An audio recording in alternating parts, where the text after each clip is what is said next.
It's $12 a piece. Okay. You want to pay together? Yeah. Stacy, your ID, please.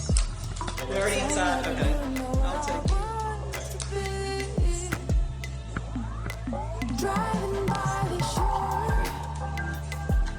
listening to a broken radio.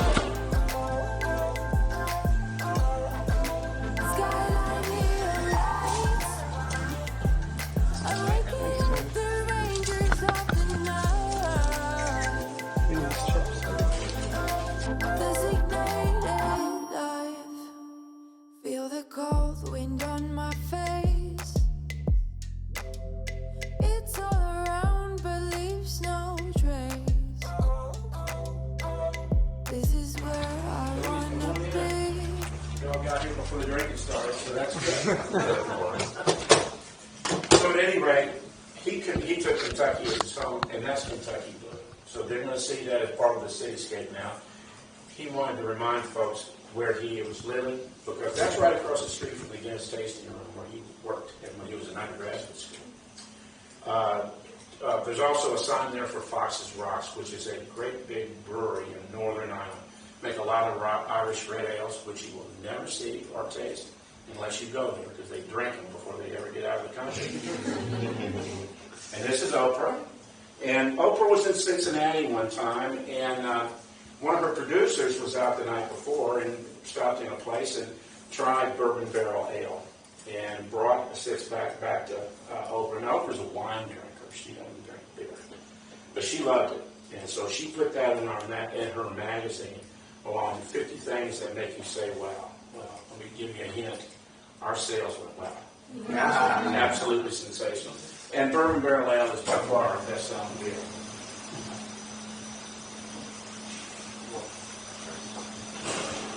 Yeah. Oh, it is.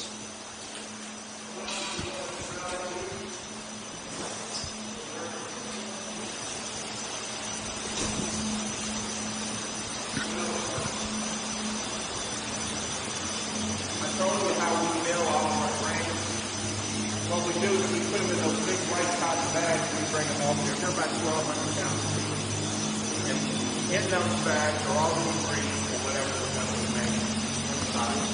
Like for instance, if it was a bourbon, it's going to be a blend of 3 different grains.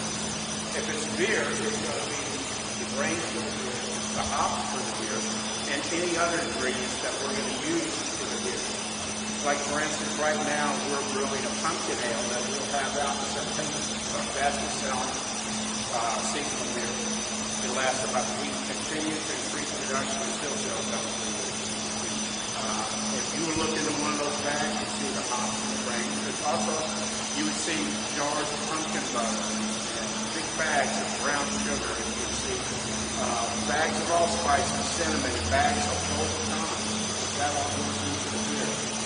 What we do is, if we're making, for instance, we're making bourbon, we take those grains, put it in a hopper, put it into this first kettle, and that's called a mash. Real traditional name, really modern equipment.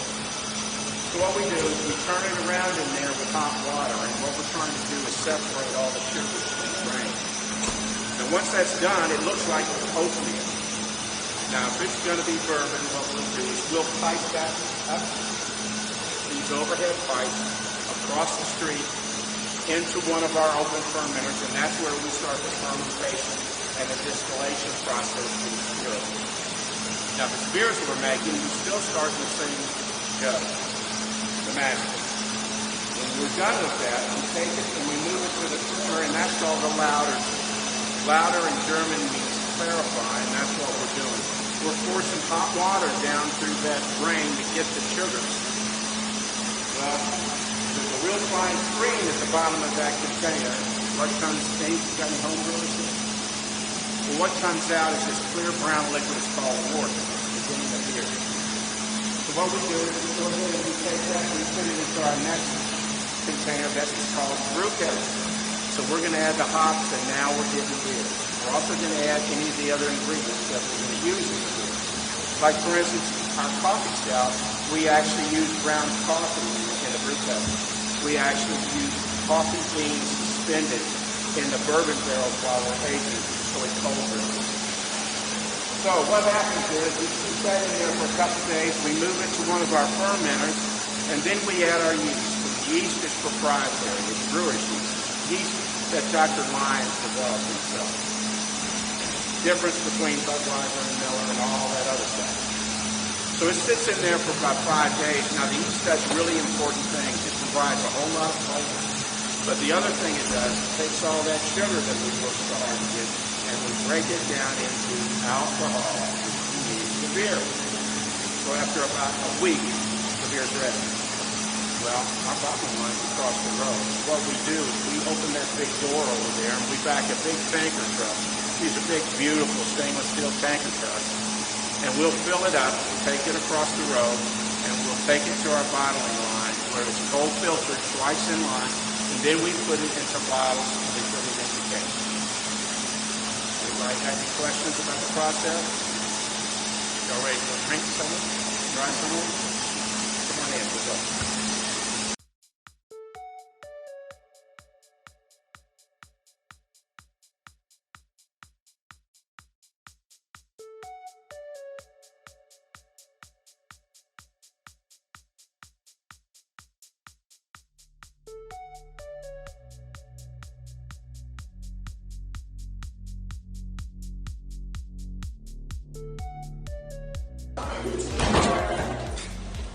Before we start, two things. One, this is Jay. Jay is a fellow tour guide, storyteller, and he's going to be your friend because he's the guy that's going to be pouring your beers for you today.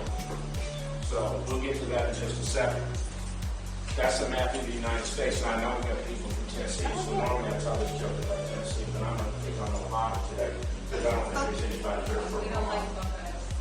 There we go. Okay, we're safe. Anyway, all those pins represent all of our guests. You can see the eastern half of the country's pretty full. But if you look on there, seriously, if you look on there, and if your town or your region's not represented, take one of those pins out of Ohio and stick it on. So that's the map of the world. I told you we're in 130 countries, but there's a whole lot more than 130 pins in that map. We have people coming every day for every kind of reason. The Kentucky Bourbon Trail, principally, the 8 original members, I don't think had any conception of what this has turned into. It's now 60. We now have 16 members, and they expect to see 2 million people come to the Bourbon Trail this year. Okay. Before we get started with beers, I want to tell you a little bit about what we're going to see when we get to the distillery. This is where the rubber meets the road, folks. This is where you start making your drinking decisions. So, what we're going to see over there, we got 2 bourbons that you're going to be able to try. Wish, going to be available for you. We got a Town Branch bourbon that's 4 years old and it's 9 proof. We also have a Town Branch bourbon that is barrel proof. Right now, it's 119 proof and it's 9 years old. It's a single barrel product. We have 2 malt whiskeys over here. One is aged labeled at 7 years and it's 87 proof. The other one is a single barrel. It's 9 years old and it's 113.7 malt. Malt whiskey is a single malted barley. And folks, if we were in Ireland, it'd be Irish whiskey. But the law says you can't call it that unless you make it there. So it's malt whiskey, but I'm telling you it's Irish because it's made by a very fine guy named Pierce Lyons who wrote that. So those are both available for you. We also have 4 Irish whiskeys that if you're interested, we'll serve those at the end. We'll take you into the other bar and we can talk about those as well if that's something that you're interested in. We also have a great 100 proof 4-year-old rye whiskey. We've got a delicious gin. It's a lemon style gin. It's 80 proof. It's very floral, and I'll tell you more about that when we get there. And we have an 80 proof 3-year-old aged in the bourbon barrel. We have rum that we bring up from the Caribbean, put it into a bourbon barrel for 3 years. It's gold colored. It's distilled cane spirits, and it's 80 proof. And then the last thing, and this is a no-brainer, folks, because everybody gets one of these. This is our concentrate. This is our after-dinner drink. Everybody's going to get one. It used to be you had to make a decision whether you wanted one. Now we're going to make it easy for you. We're going to make sure that you get one of these. And it'll be the last thing that you try. It looks like a liqueur, but actually it's concentrate. It's made out of coffee and bourbon and vanilla bean and brown sugar. And brown sugar and brown sugar. So, you should never want to drink it straight, but the recipe's on the back. You take 1 part of this, you have 2 parts boiling water, then you've got a really hot, sweet, bourbon-flavored coffee. We float refrigerated heavy whipping cream on top, and you sip the hot coffee through the cold cream like you would in a nice coffee. Okay, I don't want to oversell it, but y'all don't like this. When you don't like kittens, you're going to get one. Okay. Our beers today, this is not available on in the brewery, in the tap room. We do have it to taste and to sell in the visitor center. This is our Kolsch style beer. It's our lightest beer at 4.3% alcohol. It's light only in color. It is not light in calories or carbohydrates. It's loaded with both. But it's our lightest beer. It's delicious. It's Kolsch style because we're not in Germany. We can't call it Kolsch. But we went to Brussels in 2013 for the Brussels Beer Challenge, and we brought them one down. That was the good news. The bad news is they never asked us to come back. But at any rate, that's available over there. This is our flagship beer. It's just been relabeled. Folks, if you're used to seeing these things in different labels, it's because we've just changed a lot of the labels in the last month. It's labeled Irish Red. It's our Kentucky Ale. It's a flagship beer. We make a lot of this. Only 15% of which we use as Kentucky Ale because a lot of the rest we use as this. This is our bourbon barrel. This is the first of our bourbon barrel aged products. One of the things about bourbon, if you live down the trail, you can only use a barrel of bourbon one time. Take a 3-gallon barrel, you dump it out, get as dry as can be. There's still going to be a gallon or 2 left in it because it's been soaked into the bourbon. You may know what that's called. The angel shares the evaporation. It's called the devil's cup. Close. At any rate, what we do is we put Kentucky Ale back into one of those mechanic barrels, put it over in that warehouse at 35 degrees for a minimum of 6 weeks. The beer, the wood pushes the bourbon right back down into the beer. The pub, this is a great pub beer. It's 5.3% alcohol by volume. After 6 weeks, it comes out at 8.2% alcohol. This is a pub beer. This is a party in a bottle. We serve it in 4-packs. We call them 4-packs because nobody has any business drinking any more than that. I didn't drink them. That's our master brewer. This is our other bourbon barrel aged product. This is our coffee stout. I told you how we make it. It's also 8.2%. It's very coffee forward. Got a little bit of the bourbon flavor. It's delicious. But if you like coffee, it's great. If you don't, save your tofu. Being honest. This is our 3rd use of the barrel. It's a vanilla barrel. It's our 2nd best-selling beer. About 3 years ago, we opened it up as a seasonal beer, and it was so popular. Now we sell it all the time. It's our 2nd best-selling beer. When we dump these beers out, we put more Kentucky Ale in. This, you get the last little flavor of the oak, but we're flavoring this with Madagascar vanilla beans. and with cornflakes. So what you've got here is cream mix. It's slightly sweet, very vanilla forward, delicious. 5.5% alcohol, so it's a much lighter beer in terms of alcohol. With the vanilla, why wouldn't we add coffee? So this is our coffee cream mix. So we can make a coffee stout, and this is a stout. It's very rich. The grains are toasted, and that makes the dark, rich color. There's no bitterness at the end like Guinness, but it is coffee forward. This is a coffee cream ale, 5.5. This is our newest season. In the spring, we have a blackberry porter. It's 8.2% alcohol. It's made with fresh blue blackberries, which is the state fruit of Kentucky. Very good. It's available from February till about April. Normally in the summer, we've been selling a peach wheat beer. This summer, because we experimented with it last year, it was so popular. This is now our new summer beer. It's the tequila barrel wheat beer. This is aged for 4 weeks in a tequila barrel.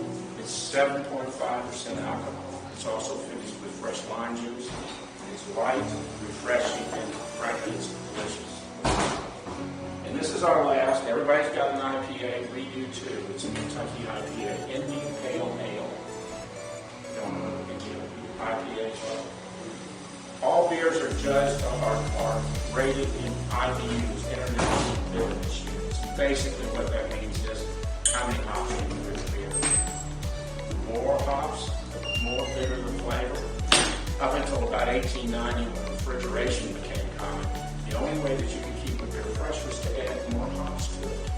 That's why almost all the beers in this country were regional or local at best. You couldn't travel. Well, the English were fighting in India, trying to take over the world, and their soldiers were getting rations of beer, but it wasn't making the trip because it was too much voyage. So what they did is they double and triple hopped the beer. It made the voyage. It was bitter. They drank it. It was bitter. They drank it. They got to like it. And so when they came back, instead of asking for an English pale ale, they started asking for Indian. Hence, in IPAs, which is now 40% of craft beer. This one's 60 on that scale. It's unfiltered, cloudy. It's got a very delicious flavor. It's got a nose like grapefruit. Very good. Okay, I've talked. Now we're going to drink. What we'll do is I'm going to ask, we're going to just go down the line, and either I or Jay will hand you a beer. In return, you will give us a token or put one in one of these containers. And I want to make sure that everybody understands that this is not a wine tasting and this is not a spittoon. So what we want in here, please, is just simply tokens, because we've got to go in and get them out. Okay, you ready? We'll start with the Kentucky Ale. Anybody like to try the Kentucky Ale?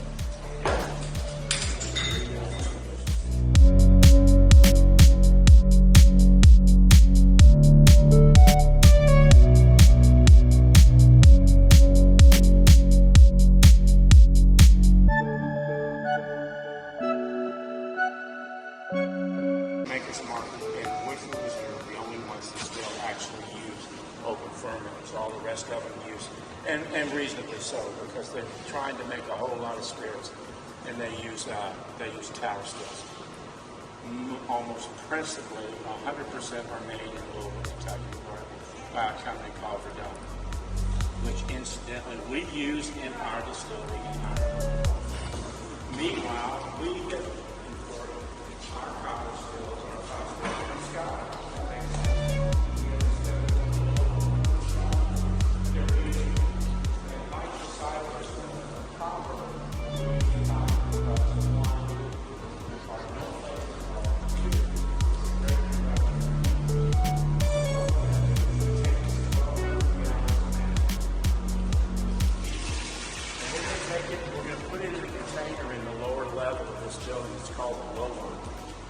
From there, we're going to put in the first of our stills, and that still is called a wash still.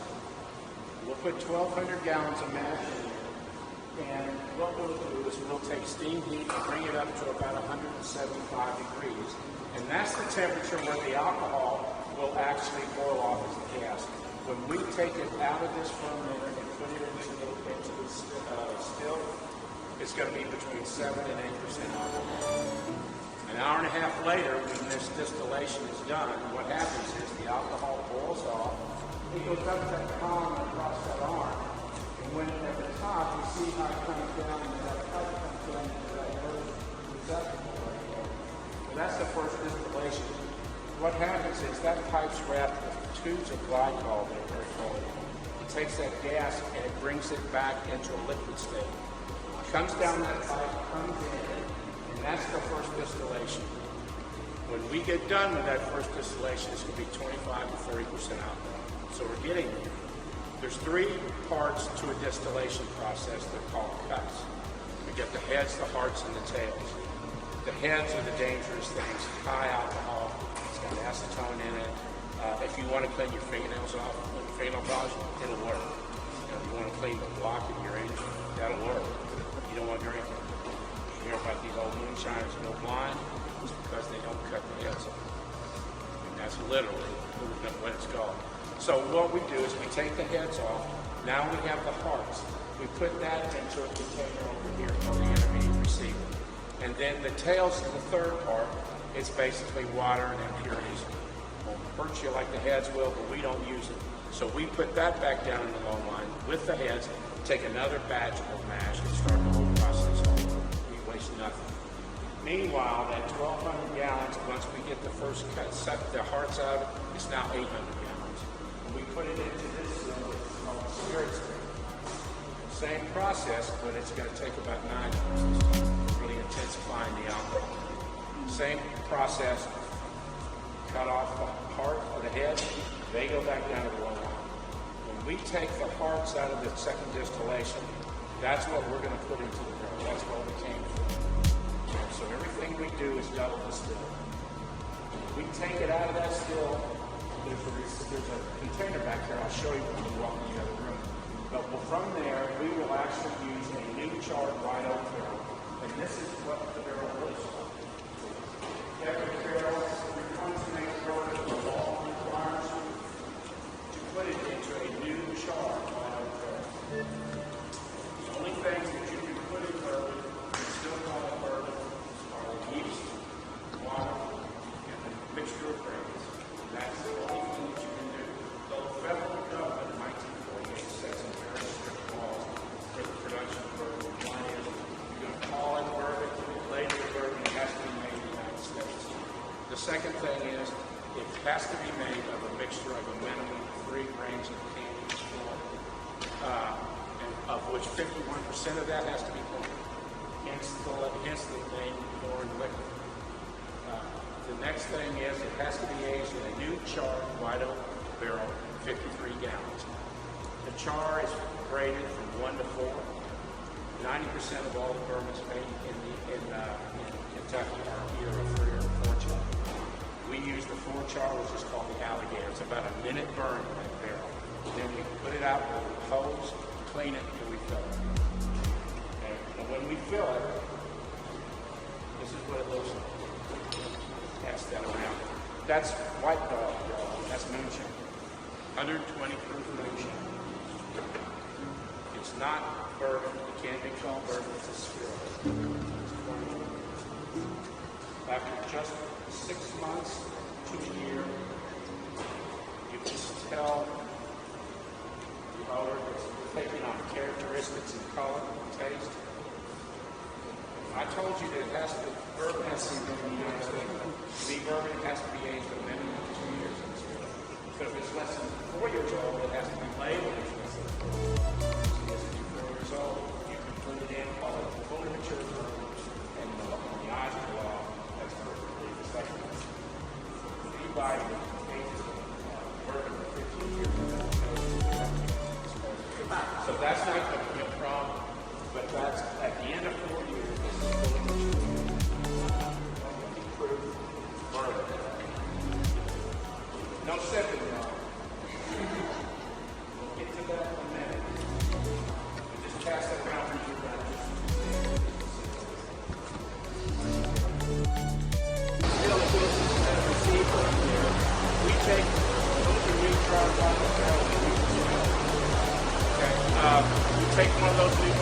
set it on this rack.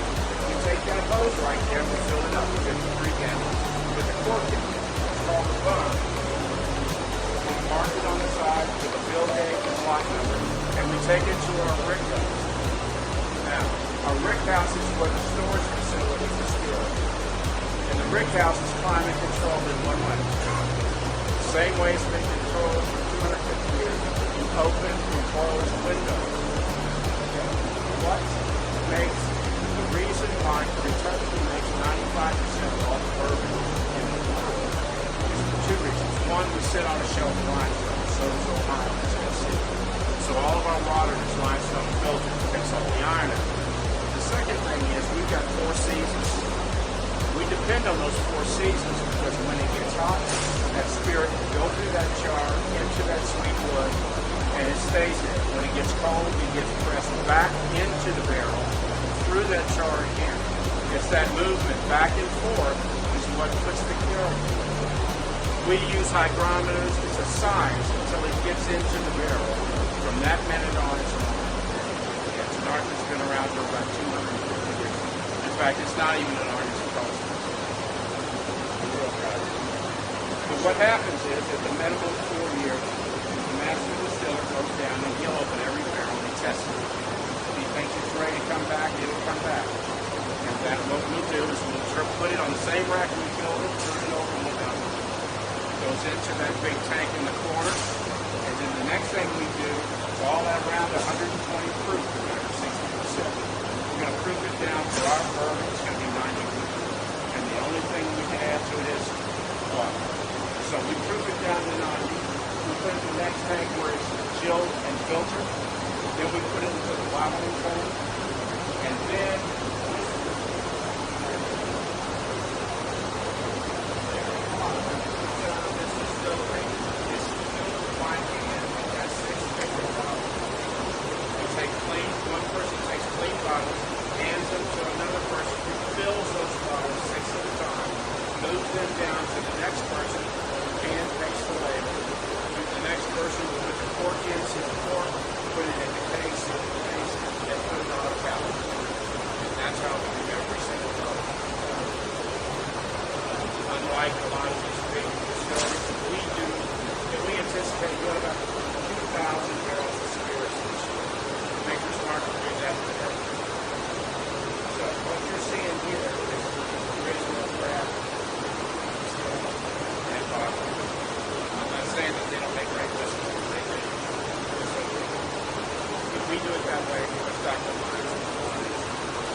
our rick house is just below Woodford Reserve at the new Castle and Keys distillery, the old E.H. Taylor distillery, which had fallen into total disrepair. We spent 4 years restoring that distillery, and the grounds were absolutely stunning. You don't have to go into the tour to tour the grounds. It's beautiful. 2 miles down the same road.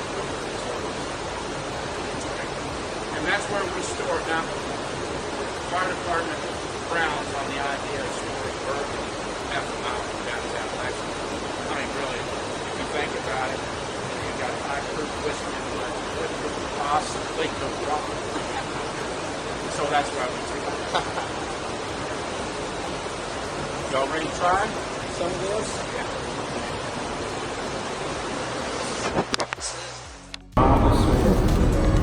We are Ireland, the Irish whiskey. It's malt whiskey, it's single malted barley. This is 7 years old and it's 87 proof. It's absolutely delicious. Now what I would suggest, if you're going to drink this, take the first sip neat. And then, this is limestone water. You can buy it for $10 a quart at Amazon. That's ridiculous. But at any rate, one of our tour guides brought it in. They'll last probably for years. But take 2 drops and put it in your glass. After you've had your first sip, it'll change the profile and the taste of the malt whiskey.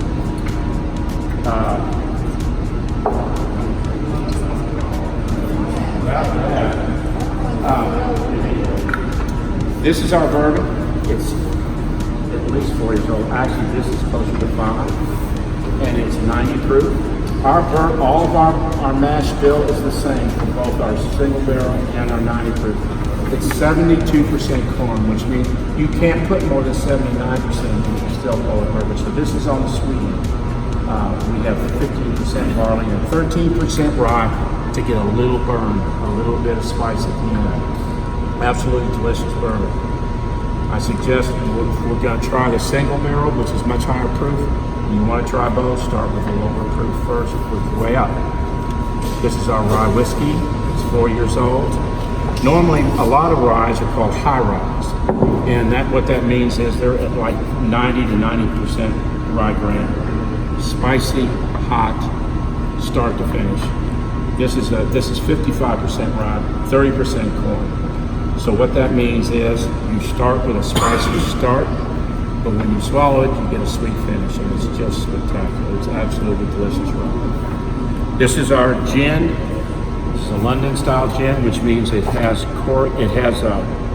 juniper berry, it's got coriander, and it's got nutmeg. All of those are in London style gins. But what we add purple coneflower, which is indigenous to the state of Kentucky. And it's also got another name. Anybody know what coneflower is? It's called echinacea. So this is our health drink for today. If you've got a cold or a little bit of a sore throat, it's 80 proof, but we finish it with lemon and orange zest. It's very floral. It's only 80 proof, which means it's not as hot. It's not like biting into a pine tree. Delicious. This is our rum. We take the pure cane distilled spirits that we bring up from Trinidad and Tobago. We put them into a bourbon barrel for 3 years. And you got that beautiful gold color. This is, we sell all of these products here. And a lot of these are sold in 22 states.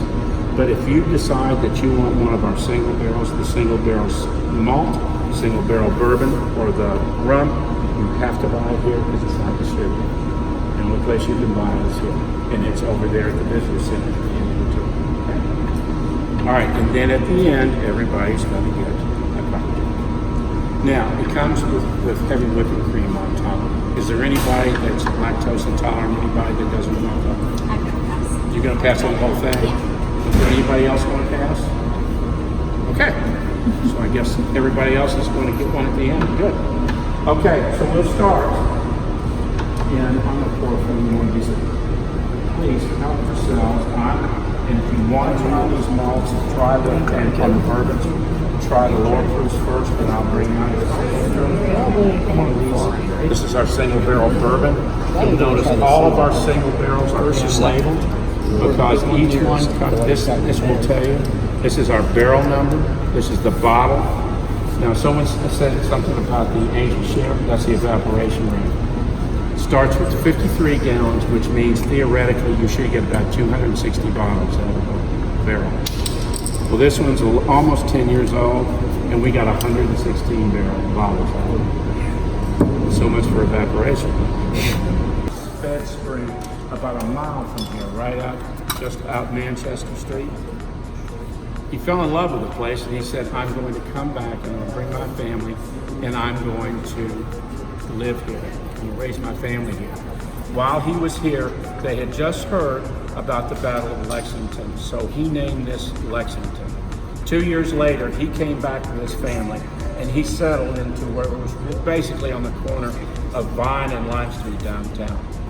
And that's the first permanent settlement in the city of Lexington. That town branch flowed right through here. About 150 years ago, that was all covered up because Lexington was starting to grow, so they covered it. That limestone branch is still flowing. They have just started a project. They're going to open that all back up. They're going to redirect it through downtown. There's going to be 22 miles of green space from McConnell Springs all the way to the other side of Lexington. It should be done in about 3 years. It's going to be really great. And that's the story about that. Let me get some. Yeah. These coffees will be ready in a minute. And would anybody like to try the single malt whiskey? That single barrel? Okay. Vanilla, brown sugars, brown sugar, brown sugar. And then you wouldn't want to drink that as is, so we're going to go and take some boiling water, put on the top of it. And then you wouldn't drink that either because I just used the term boiling water. Okay, next. This is heavy whipping cream. The floor heavy whipping cream. Take the spoon, turn it upside down, touch the edge of the glass. Now you can get a job at Starbucks. So, and when you sip this, the first sip is going to be a lot of cream, and the second sip is when it gets good. Okay, ladies first. Ladies, everybody help themselves.